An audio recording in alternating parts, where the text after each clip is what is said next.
mundo. Ito ang masarap sinasabi ko sa inyo.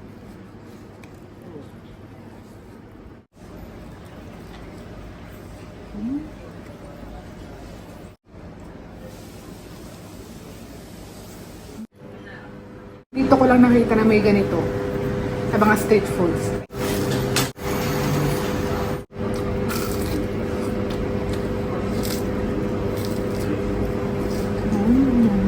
Filipino spaghetti na may pagka-Chinese. Pag mabango, amuyin mo. May na-discover na naman nga akong masarap, kakaiba at newly open na Asian street foods dito sa Milan.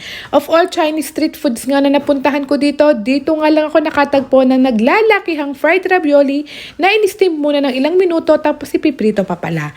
Kaya pag tinikman mo siya ay may crunch texture sa unang kagat at the other side naman ay malambot sa bibig pag ninuya mo na siya. Dito nga lang yan matatagpuan sa Pan's Asian Street Foods, Via Canonica o Tanta Cinque, Milan, Italy. Hilera lang siya ng Paolo Sarpi dito sa Chinatown sa Milan. Habang nag-aantay nga kami dito ay na-excite kami sa lasa dahil habang ino-open itong malaki nilang lutuan sa labas ay maaamoy mo sa labas yung bango ng usok niya. Pagkakain nga kayo dito medyo mag-aantay lang kayo ng ilang minuto dahil made to order sila kaya paniguradong fresh at serve hot yung pagkain nila dito. Perfect nga tong food trip pag ganitong taglamig na naman nga din sa Italia.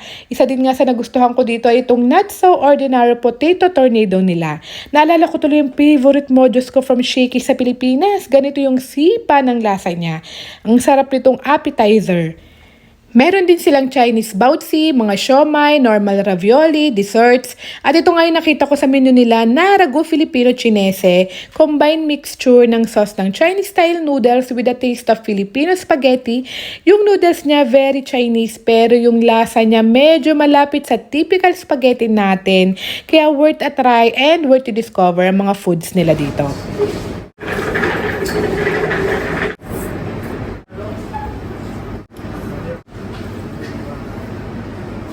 Meron din silang parang pika-pika. For desserts naman, sinubukan namin itong very cute na pandabaw na may palaman sa loob na parang leche plan ng lasa. At nagustuhan ko din itong sfogliatella di uova nila na not so sweet at masarap isubo lahat sa lambot. Kung naghahanap nga kayo ng kakaiba, solid at sulit na Chinese foods na makakainan, para sa akin worth a try talaga dito sa Pan's Asian Street Food sa Milan. Ito nga pala yung menu nila, i-post nyo na lang. Yun lang, finito, alla prossima, ciao! Ana. Dito nagkasundo yung Pinas tsaka China. Bongga ng combination. Diyan na pala magbabate. Ba't na sila kasi? O diba walang agawan?